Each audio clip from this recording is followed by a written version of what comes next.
మనం ఏది చేసినా కూడా చేసేటప్పుడు చూసే వాళ్ళకి ఏమనిపిస్తుందో తెలియదు, కానీ చేసిన తర్వాత కూడా ఎంత పని ఉంటుందంటే చాలా పని ఉంటుంది. చూడొచ్చు కదా, ఇవన్నీ కూడా మేమే క్లీన్ చేసుకోవాలి. ఇది చేయడం అంత ఈజీ కాదండి, అందరికీ ఇది చేయడం పాసిబుల్ కాదు. సో కొంతమందికి పాసిబుల్ అవుతుంది. మేము ఇది చేయాలని నిర్ణయం తీసుకున్నాం కాబట్టి ఇందులో మేము దిగాము, ఈ సేవలు చేస్తున్నాం.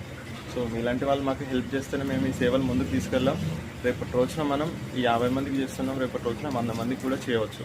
దానికి కారణం మీరే అవుతారు. సో మీకు వీలు కాదండి, ఎందుకంటే మనం వండడం, కూరగాయలు ఇవ్వడం, తర్వాత బైక్ మీద వెళ్ళడం, సరైన పర్సన్స్కి వెతికి ఇవ్వడం, తర్వాత ఇదంతా ఒక ఎత్తు అయితే వచ్చిన తర్వాత క్లీనింగ్ చేయడం ఇంకొక ఎత్తు. సో ఈరోజు ఇది చేయడానికి మాకు ఎంత లేని ఒక హాఫ్ అన్ అవర్ నుంచి 1 అవర్ టైం పడుతుంది.